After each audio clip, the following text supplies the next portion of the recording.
तो आज आप कॉपी और पेन लेकर बैठ जाइए क्योंकि आज हम देखने वाले हैं इंग्लिश ग्रामर में जितने भी इंपॉर्टेंट आपके रूल्स हैं, फॉर्मूला हैं, उन सब को हम देखने वाले हैं। तो चलिए वीडियो को शुरू करते हैं। तो देखिए यहाँ पर हम एक एक फॉर्मूला को डिस्कस करेंगे कि किसका यूज कैसे और कहाँ पर किया जाता है। तो चलिए वीडियो शुरू करते हैं। तो देखिए सबसे पहले हम देखने वाले हैं सेंटेंस टाइप्स, यानी कि जैसे सेंटेंस के प्रकार होते हैं, वाक्य के प्रकार होते हैं, तो उन अलग अलग प्रकार के वाक्यों को बनाने के लिए हमें कौन से फॉर्मूला की जरूरत पड़ती है। तो देखिए सबसे ऊपर लिखा हुआ है मास्टर फॉर्मूला, जिसमें सबसे पहले सब्जेक्ट है, फिर हेल्पिंग वर्ब है, फिर वर्ब है, और ये वो वाली वर्ब है जिसमें वर्ब की फर्स्ट फॉर्म, सेकंड फॉर्म और थर्ड फॉर्म आती है, फिर है उसके बाद ऑब्जेक्ट। तो ये आपका मास्टर फॉर्मूला है और इसी के द्वारा जितने भी आपके फॉर्मूला हैं वो सब बनते हैं। इसी के द्वारा वो ट्रांसलेट होते हैं, आगे पीछे ऊपर नीचे करके हम सभी जो आपके वाक्य हैं उन सबको बनाते हैं। तो देखिए यदि आपका कोई सिंपल सेंटेंस है, यानी कि साधारण कोई वाक्य है, तो उसमें आपको सबसे पहले सब्जेक्ट लगाना पड़ेगा, फिर हेल्पिंग वर्ब लगानी पड़ेगी, फिर वर्ब और फिर आपका ऑब्जेक्ट उसमें आएगा। ये है आपका साधारण वाक्य के लिए। फिर है नेगेटिव सेंटेंसेस। नेगेटिव सेंटेंसेस का मतलब होता है नकारात्मक वाक्य, यानी जिसमें आप किसी काम के नहीं होने के बारे में बताते हैं कि भाई उसने ये काम नहीं किया, मैंने वो काम नहीं किया, यानी कि नकारात्मक वाक्यों के बारे में। इसमें सबसे पहले सब्जेक्ट आएगा, फिर हेल्पिंग वर्ब, और हेल्पिंग वर्ब के बाद आपको नोट लगाना है। बस हेल्पिंग वर्ब के बाद नोट आएगा, ये बात आपको याद रखनी है क्योंकि बहुत से बच्चे ऐसे हैं वो सब्जेक्ट के बाद ही नोट लगा देते हैं। तो हेल्पिंग वर्ब के बाद क्या आएगी? नोट आएगी, उसके बाद वर्ब आएगी और फिर ऑब्जेक्ट आएगा। अब देखिए नेक्स्ट है इंटरोगेटिव सेंटेंसेस। इनका मतलब है जो क्वेश्चन वाले वाक्य होते हैं, यानी कि प्रश्नवाचक वाक्य, जिनमें आप किसी से कोई प्रश्न करते हैं, उन वाक्यों को इंटरोगेटिव सेंटेंसेस कहते हैं। इनमें सबसे पहले हेल्पिंग वर्ब आती है। ये बात आपको हमेशा याद रखनी है कि ये या तो हेल्पिंग वर्ब से स्टार्ट होंगे या फिर ये WH फैमिली वाले वर्ड से स्टार्ट होंगे। उसके बाद सब्जेक्ट आएगा, फिर वर्ब आएगी, फिर ऑब्जेक्ट आएगा। तो ये देखिए टोटल 4 प्रकार के होते हैं, जिनमें 3 हमने देख लिए हैं, और लास्ट वाला है इंटरोगेटिव सेंटेंसेस में अब आप नेगेटिव भी मिक्स करोगे। तो लीजिए हमने इंटरोगेटिव के साथ नेगेटिव भी मिक्स कर दिया। अब इसका मतलब यह है कि वो वाक्य प्रश्नवाचक वाला भी होगा और नकारात्मक भी होगा, यानी कि दोनों का कॉम्बिनेशन हम एक ही सेंटेंस में पूछ लेंगे। तो इस तरह के सेंटेंसेस में सबसे पहले हेल्पिंग वर्ब आती है, फिर आता है सब्जेक्ट, फिर आता है नोट, फिर आता है वर्ब और फिर आता है ऑब्जेक्ट। अब यहां पर आता है सब्जेक्ट के बाद नोट। कुछ बच्चे ऐसा करते हैं कि नेगेटिव में ही, जो सिंपल नेगेटिव है, इसमें ही आप सब्जेक्ट के बाद नोट लगा देते हैं, तो वो गलत है। सब्जेक्ट के बाद नोट यहां पर आएगा जब आप इंटरोगेटिव नेगेटिव सेंटेंसेस को बनाओगे। समझ में आ गया? अब यहां पर देखिए, जैसे मैंने एक एग्जांपल लिखा हुआ है, वह खेल रहा है, वह खेल रहा है। तो ये वाला जो सेंटेंस है वो है प्रेजेंट का कंटिन्यूअस। इसकी इंग्लिश बनेगी ही इज प्लेइंग। तो ये जो है ना, ये साधारण वाक्य है, ही इज प्लेइंग साधारण वाक्य है। अब ही आपका सब्जेक्ट है, इज आपकी हेल्पिंग वर्ब है और प्लेइंग आपकी वर्ब है। तो इस तरह से देखिए, सब्जेक्ट सबसे पहले, फिर हेल्पिंग वर्ब, फिर वर्ब। ऑब्जेक्ट इसमें है नहीं तो ऑब्जेक्ट इसमें हमने लगाया नहीं है। समझ में आया? अब यहां पर देखिए, यदि इसी को हमें नेगेटिव बनाना हो तो हमें क्या करना पड़ेगा? हेल्पिंग वर्ब के बाद नॉट लगाना पड़ेगा। तो हेल्पिंग वर्ब क्या है? इज, तो इज के बाद लगा देंगे नॉट, बन जाएगा ही इज नॉट प्लेइंग, मतलब वह नहीं खेल रहा है। यदि इसी को इंटरोगेटिव सेंटेंस बनाना है तो हमें क्या करना पड़ेगा? सब्जेक्ट से पहले हेल्पिंग वर्ब लगानी पड़ेगी। तो देखिए ये जो हेल्पिंग वर्ब है अभी फिलहाल सब्जेक्ट के बाद है, क्या है? इज। इज आपकी जो हेल्पिंग वर्ब है वो सब्जेक्ट के बाद है। यदि इसको इंटरोगेटिव में ट्रांसलेट करना है तो इसको सब्जेक्ट से पहले लगाना पड़ेगा, यानी कि ही से पहले। तो बोलेंगे इज ही प्लेइंग, इस तरह से। समझ में आ गया? इसी तरह से जो इंटरोगेटिव नेगेटिव वाला है लास्ट वाला, इस स्ट्रक्चर का यूज करके आपको कुछ नहीं करना, सेम ऊपर वाला रहेगा, उसके बाद सब्जेक्ट के बाद नोट लगा देना है। इज आपका ही आगे आ जाएगा और ही के बाद आ जाएगा नोट। तो कैसे बनेगा? इज ही नॉट प्लेइंग, इस तरह से। समझ में आ गया? तो ये था सेंटेंसेस के टाइप और उनके स्ट्रक्चर्स, उनके फॉर्मूला। अब चलिए आगे बढ़ते हैं। अब हम देखते हैं हेल्पिंग वर्ब। हेल्पिंग वर्ब के टाइप्स को देखेंगे। तो देखिए हेल्पिंग वर्ब हम प्रेजेंट में, पास्ट में और फ्यूचर में, इन तीनों ही टेंसेज में हम हेल्पिंग वर्ब का यूज करते हैं। अब कौन कौन सी हेल्पिंग वर्ब कौन से टेंस में होंगी? तो लीजिए, प्रेजेंट में होगी has, have, do, does, is, am, are. यदि आपको इन हेल्पिंग वर्ब में से कोई भी कहीं पर भी लिखी दिखाई दे तो आंख बंद करके आपको पता लग जाना चाहिए कि भाई ये प्रेजेंट के बारे में बात की जा रही है। समझ में आ गया? यदि हैड, डिड, वाज और वर, इन हेल्पिंग वर्ब में से कहीं पर भी किसी भी सेंटेंस में आपको कोई भी लिखी दिखाई दे तो आपका जो माइंड है वो तुरंत पास्ट की तरफ लेकर जाना चाहिए कि भाई इसका जो भी सेंस है वो पास्ट की तरफ इशारा करता है, मतलब ये हमें पास्ट के बारे में बताती है।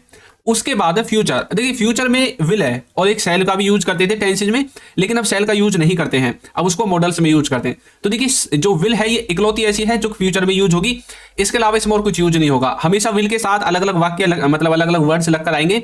जैसे यहाँ पर सिंपल विल है, उसके बाद विल बी है, विल हैव बीन है, इस तरह से। तो देखिए विल का यूज करते हैं फ्यूचर इंडेफिनिट में, विल बी का फ्यूचर कंटिन्यूअस में, विल हैव का फ्यूचर परफेक्ट में, विल हैव बीन का फ्यूचर परफेक्ट कंटिन्यूअस में। तो इस तरह से हेल्पिंग वर्ब को 3 भागों में बांटा गया है। तो आपको भी इसी हिसाब से इनको याद करना है। और ये मैंने कुछ इस तरह से यहां पर अरेंज करके लिखी है कि आप इन्हें कभी भूलोगे नहीं यदि आपने इनको इस तरह से याद कर लिया। और जब भी आप इंग्लिश में किसी से बात करोगे तो तुरंत आपको पता चल जाएगा, नहीं नहीं यार इसे हम प्रेजेंट में यूज करते हैं, इसको हम पास्ट में यूज नहीं कर सकते, इसको हम पास्ट में यूज करते हैं तो इसको हम प्रेजेंट में यूज नहीं कर सकते। तो इस तरह से भी आपका माइंड चलना चाहिए। समझ में आ गया? अब जहां पर भी विल दिखेगा तुरंत आपके मन में एक ही शब्द आना चाहिए, फ्यूचर। मतलब ये हमें किसी फ्यूचर के वाक्य के बारे में बताया जा रहा है, फ्यूचर के काम के बारे में बताया जा रहा है, जो कि अभी ना तो हुआ है ना हो रहा है, बल्कि आने वाले समय में होगा। समझ में आ गया? अब यहां पर देखिए इट हैज बीन डन। अब इस सेंटेंस को मान लो मैं आपको हिंदी नहीं बताऊं कि भाई इसकी हिंदी क्या है, मैं आपको नहीं बताता। तो अब जैसे हमने यहां पर देखा है हैज, तो अब तो आपका जो दिमाग है वो कहां पर जाना चाहिए कि भाई ये हमें किसके बारे में, प्रेजेंट के बारे में बता रहा है, क्योंकि सर ने बताया था हैज हैव तो प्रेजेंट में यूज होता है। तो मतलब ये हमें अब प्रेजेंट के बारे में जानकारी दे रहा है। अब ये क्या जानकारी दे रहा है, ये जब आप पूरे सेंटेंस को पढ़ोगे तो अपने आप आपको समझ में आ जाएगा। वैसे ये जो सेंटेंस मैंने लिखा है ये पैसिव वॉइस का है, इट हैज बीन डन। समझ में आ गया? तो इस तरह से आपको हेल्पिंग वर्ब को समझना है, याद करना है, इनको रटना नहीं है आपको। हाँ, रटना बस एक है कि हैज हैव इसमें यूज होगा, डू डज इसमें यूज होगा, डिड इसमें यूज होगा, विल इसमें यूज होगा। सिर्फ ये चीज रटनी है, ना कि इनका सेंस और इनका यूज किस तरह से होता है वो भी नहीं रटना है। अब देखिए, अब हम देखेंगे मॉडल वर्ब के टाइप्स को। तो जिस तरह से हमने हेल्पिंग वर्ब को देखा था ना, उसी तरह से मॉडल वर्ब भी 3 भागों में होती है, प्रेजेंट, पास्ट और फ्यूचर। क्योंकि समय को हम 3 तरह से ही देख सकते हैं, एक प्रेजेंट में, एक पास्ट में, एक फ्यूचर में। इसके अलावा कोई फोर्थ या फिर जिसे आप चौथा नंबर का कहते हैं, फोर्थ नंबर का कोई भी ऐसा समय नहीं है जिसे हम बता सकें। एक प्रेजेंट, एक पास्ट, एक फ्यूचर है, इनमें ही इनको 4 भागों में डिवाइड किया गया है। समझ में आया? देखिए प्रेजेंट और फ्यूचर में हमेशा ये वाली जो आपकी मॉडल वर्ब है ये यूज होंगी, जिनमें आता है can, should, may, might, must. यदि आप इनको सिंगल सिंगल यूज करेंगे, इनके साथ कुछ भी एडवांस तरीके से मॉडिफिकेशन नहीं करेंगे, सिर्फ can, should, may, might, must, ये सब प्रेजेंट के लिए और नियर फ्यूचर के जो वाक्य होते हैं उन सब के लिए यूज की जाती हैं। लेकिन यदि आप इनके साथ मॉडिफिकेशन करेंगे, इनमें और अलग से वर्ड्स जोड़ेंगे, जैसे कि मॉडल के साथ हैव जोड़ दिए, जैसे can have, should have, may have, might have, इस तरह से, और उसके बाद वर्ब है, तो भाई ये जाएगा पास्ट की तरफ। कहाँ? पास्ट की तरफ। ज्यादातर जो मॉडल वर्ब है वो हमें पास्ट के बारे में बताएंगे। अब ऐसा नहीं है सभी पास्ट के बारे में बताएंगे। जो वुड हैव है, यदि आप उसे सिंपल यूज करोगे तो वो आपको प्रेजेंट के बारे में बताएगी कि प्रेजेंट में कोई काम खत्म हो चुका होगा। तो इस तरह से आपको देखना। मैंने इन सब के ऊपर तो कम से कम मुझे लगता है 50 वीडियो बना रखे होंगे मॉडल वर्ब के ऊपर, आप उन्हें जाकर देख सकते हैं, अच्छे से सीख जाओगे। एक्सरसाइज देखिए, ही शुड हैव गॉन। अब यहां पर हमने देखा भाई शुड के साथ हैव है और लास्ट में गो की थर्ड फॉर्म में गॉन, तो हमारा दिमाग गया पास्ट की तरफ। भाई ये पास्ट के बारे में बता रहा है, इसकी हिंदी है मतलब ही शुड हैव गॉन, उसे जाना चाहिए था। समझ में आ गया? अब नीचे देखिए खाली लिखा हुआ है शुड, तो भाई ये पास्ट के बारे में तो बता ही नहीं सकता, ये हमें पता चल गया। ये हमें बता रहा है प्रेजेंट के बारे में या फिर नियर फ्यूचर के बारे में कि भाई तुम्हें जाना चाहिए, मतलब किसी को राय दे रहे हैं, ही शुड गो, उसे जाना चाहिए, यू शुड गो, तुम्हें जाना चाहिए। इस तरह से आप मॉडल वर्ब्स के टाइप्स को देखोगे तो हेल्पिंग वर्ब और मॉडल वर्ब में थोड़ा डिफरेंस क्लियर हुआ। ये जो हेल्पिंग वर्ब है आपकी ये वाली, ये समय के बारे में बताएंगी, और ये जो मॉडल वर्ब है ये किसी काम की पॉसिबिलिटी को बताती हैं कि कोई काम कितना मजबूत है, कितना होने वाला है, कितना नहीं होने वाला है, उसकी पॉसिबिलिटी का लेवल कितना है। ये सब कार्य मॉडल वर्ब का है, वरना सभी वाक्य इनसे भी बन जाते, हेल्पिंग वर्ब से भी। मॉडल्स की हमें क्या जरूरत थी, या फिर सभी वाक्य मॉडल से बन जाते, हमें हेल्पिंग वर्ब की जरूरत थी। समझ में आ गया? तो आपको इनके बीच में डिफरेंस भी पता होना चाहिए कि कहां पर मॉडल लगेगा, कहां पर हेल्पिंग वर्ब लगेगा। अब देखिए, अब यहां पर है पजेसिव एडजेक्टिव और पजेसिव प्रोनाउन। ये किसके लिए यूज होते हैं? ये यूज होते हैं जब आप किसी चीज पर अपना अधिकार दिखाना चाहते हैं, आप किसी चीज पर अपना मालिकाना हक जताना चाहते हैं, तब आपको पजेसिव एडजेक्टिव और जो पजेसिव प्रोनाउन है इनका यूज करना है। लेकिन अब जैसे यहां पर लिखा हुआ है माई, माई का मतलब है मेरा। अब यहां पर लिखा हुआ है माइन, माइन के आगे मैंने कुछ नहीं लिखा, क्यों? क्योंकि माई और माइन इन दोनों का मतलब एक ही है। क्या है? एक ही है। इनमें फर्क सिर्फ इतना है, ये जो माइन है ये आपके जो सेंटेंस होगा उसके लास्ट में आएगा, और ये जो माई है ये लास्ट में नहीं आता। समझ में आ गया? अब देखिए, इसी तरह से अवर का मतलब होता है हमारा, योर का मतलब होता है तुम्हारा, हर का मतलब होता है उसका, हिज का मतलब होता है उसका, क्योंकि हर होता है लड़की के लिए और हिज होता है लड़के के लिए। इट्स, इनका, इट्स का मतलब है इनका, यानी कि किसी निर्जीव वस्तु के लिए यूज करते हैं। देयर मतलब उनका।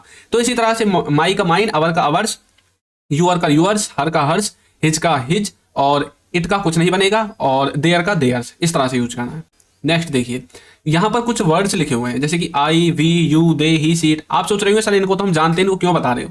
इनको मैं इसलिए बता रहा हूँ कि आप इनको जानते हैं लेकिन ये नहीं जानते कैसे यूज करना है। ये जो वर्ड है जो सब्जेक्ट के नीचे लिखे हुए हैं, ये हमेशा सब्जेक्ट के स्थान पर ही यूज होंगे। कहां पर? सब्जेक्ट के स्थान पर। देखिए यहां पर, देखिए ये जो सब्जेक्ट लिखा हुआ ना यहां पर, ये यहीं पर यूज होंगे। इसके अलावा इनको यहां बीच में, आगे, पीछे कहीं पर भी यूज नहीं करना है। कहां पर? आगे यूज करना है, सिर्फ सब्जेक्ट के स्थान पर। और जो ये वाले वर्ड्स है ऑब्जेक्ट वाले, इनको हमेशा ऑब्जेक्ट के स्थान पर यानी कि वाक्य के अंत में। देखिए यहां पर होंगे ऑब्जेक्ट वाले वर्ड यूज, यहां पर होंगे सब्जेक्ट वाले। अब इन दोनों का जो मतलब है वो सेम रहेगा। आई का मतलब भी में रहेगा, मी का मतलब भी में रहेगा, वी का मतलब भी हम रहेगा, अस का मतलब भी हम रहेगा। तो इन दोनों का जो मीनिंग है वो हमेशा सेम रहेगा। ये बात भी आपको याद रखनी है। समझ में आ गया कहां पर सब्जेक्ट और कहां पर ऑब्जेक्ट? तो इसलिए मैंने आपको बताया था, क्योंकि बच्चे कहीं पर आई के स्थान पर मी लगा देते हैं और क्या, तो ऐसे ऑब्जेक्ट में ही इनको धुसेड़े जा रहे हैं। आई को, वी को, यू को, दे को, ही को, सी को, इनको ही मतलब ऑब्जेक्ट में लगा देते हैं, इनको ही सब्जेक्ट में लगा देते हैं। बस क्या देखते हैं, तुम का मतलब है यू, हम का मतलब है वी, तो भाई लास्ट में भी वी लगा दो, बल्कि आना चाहिए अस। तो कुछ ऐसे हैं जिनमें सेम टू सेम रहेगा, जैसे यू के साथ यू ही रहेगा, इसे ऑब्जेक्ट में लगाओ चाहे सब्जेक्ट में लगाओ, इसका चेंज नहीं होगा, इट का चेंज नहीं होगा। तो ये दो ऐसे जिनका चेंज नहीं होगा, बाकी सबका चेंज होगा। ये बात आपको याद रखनी है। अब देखिए, अब हम आपको एक बार पर्सन कॉन्सेप्ट के बारे में बताते हैं, क्योंकि अगर ये नहीं समझाना तो पूरी इंग्लिश पढ़ लेना, फिर वो वाली बात हो जाएगी आपके लिए कि मतलब पूरी कहानी सुना दी और आप पूछ रहे हैं कि उसका बाप कौन है। समझ में आ गया ना? पर्सन कॉन्सेप्ट देखिए, पर्सन कॉन्सेप्ट का मतलब है फर्स्ट पर्सन। फर्स्ट पर्सन मतलब जो बात करता है। अब यहां पर मैं इतनी देर से बोल रहा हूं तो मैं कौन हूं? मैं हूं फर्स्ट पर्सन, क्योंकि मैं बात कर रहा हूं आपसे, मैं आपसे बात कर रहा हूं। मतलब कहीं पर भी जो भी बोलेगा किसी भी वाक्य को, वो फर्स्ट पर्सन कहलाएगा। सेकंड पर्सन वो कहलाएगा जिससे बात करता है, यानी कि जो फर्स्ट पर्सन है ना, ये जिससे बात करता है वो सेकंड पर्सन है।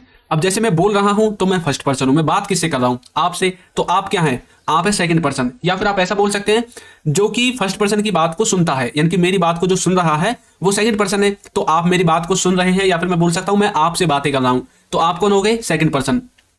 थर्ड पर्सन का मतलब है जिसके बारे में मैं बात करता हूं, यानी कि जिसके बारे में मैं बात करूंगा।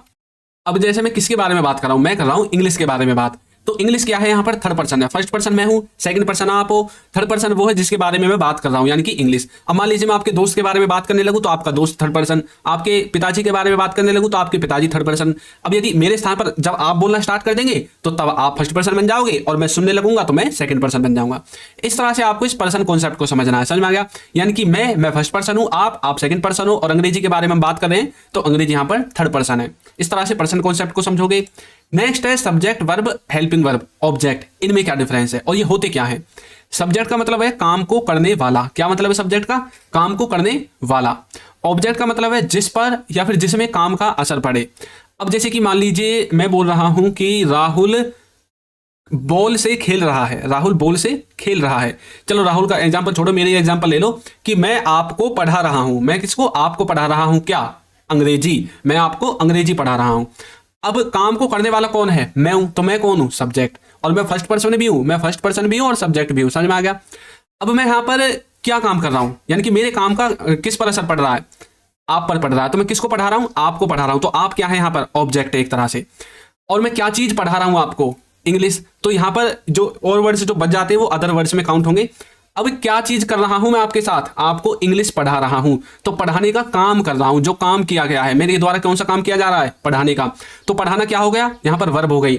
अब ये जो हेल्पिंग वर्ब है ये समय के बारे में बताएगी कि भाई मैं आपको कब पढ़ा रहा हूं। अब मैं बोलने लगूं कि मैं आपको अभी पढ़ा रहा हूं, तो यहां पर लगेगा इजमार। तो यहां पर जो इजमार लगेगा ना, तो वो हेल्पिंग वर्ब कहलाएगा और वो हमें समय के बारे में बता रहा है कि भाई अभी अभी इसी टाइम पर पढ़ाया जा रहा है। इस तरह से आप subject, object, verb, helping verb, इनमें अंतर, इनमें डिफरेंस कर सकते हैं। समझ में आ गया? देखिए अब देखते हैं हम कुछ important words meaning. Important words meaning का मतलब है कि जो इंपोर्टेंट आपके हेल्पिंग वर्ब है, मॉडल वर्ब है, उनका हिंदी में अर्थ क्या होता है। देखिए कुड का मतलब होता है सकता था, या फिर सका, या फिर पाया। ये दोनों ही अर्थ आपके कुड के द्वारा निकल सकते हैं। सकता था, सका, या फिर पाया। शुड का मतलब होता है चाहिए। शुड का मतलब क्या होता है? चाहिए। जैसा आप बोलते हैं ना, यू शुड गो, तुम्हें जाना चाहिए, इस तरह से। शुड हैव, जिसका मतलब होता है चाहिए था। शुड हैव का मतलब होता है चाहिए था। शुड का यूज हम करते हैं प्रेजेंट में, शुड हैव का यूज करते हैं पास्ट में। माइट, माइट का मतलब होता है शायद ही। क्या होता है? शायद ही। लेस पॉसिबिलिटी के लिए हम माइट का यूज करते हैं। समझ में आ गया? नेक्स्ट है मे हैव, जिसका मतलब होता है शायद कर चुका होगा। शायद कर चुका होगा। वुड, वुड का मतलब होता है करता या फिर करेगा। ये जो करता वाला सेंस है ये होगा कंडीशनल सेंटेंसेज में, और जो करेगा वाला सेंस है ये होगा जब आप सिंपल सेंटेंस बनाओगे, बिल्कुल मतलब साधारण वाक्य की तरह बनाओगे, कंडीशनल सेंटेंस की तरफ नहीं लेकर जाओगे। वुड हैव जिसका मतलब होता है पास होगा, मतलब ऐसा पास होगा कि मतलब किसी के पास कोई वस्तु होगी, जैसे मेरे पास पेन होगा, तुम्हारे पास एक कार होगी, इस तरह से। शुड हैव टू मतलब करना ही चाहिए, शुड हैव टू का मतलब है करना ही चाहिए, किसी को, किसी व्यक्ति को कोई काम करना ही चाहिए। नेक्स्ट है विल हैव जिसका मतलब है कर चुका होगा, विल हैव का मतलब है कर चुका होगा, क्या कर चुका होगा, काम को, किसी काम को कोई व्यक्ति कर चुका होगा। वुड बी मतलब कर रहा होगा, मतलब अभी इसी टाइम पर कोई किसी काम को कर रहा होगा, ये प्रेजेंट के लिए यूज होगा वुड बी। और विल हैव फ्यूचर के लिए, आने वाले समय में कोई किसी काम को कर रहा होगा। मैंने बताया था ना आपको, विल का यूज हम फ्यूचर के लिए करेंगे। शुड बी इसका मतलब है कर रहा होना चाहिए, क्या है, कर रहा होना चाहिए, मतलब कोई किसी काम को कर रहा होना चाहिए।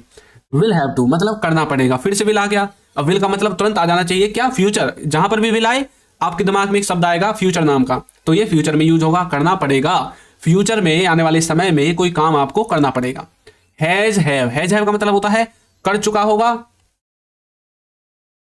तो वहां पर वो मिस टाइप था। हैज हैव का मतलब है कर चुका है, वहां पर पहले होगा लिखा हुआ था तो यहां पर है आएगा, कर चुका है या फिर कर लिया है, ये है हैज हैव का मतलब।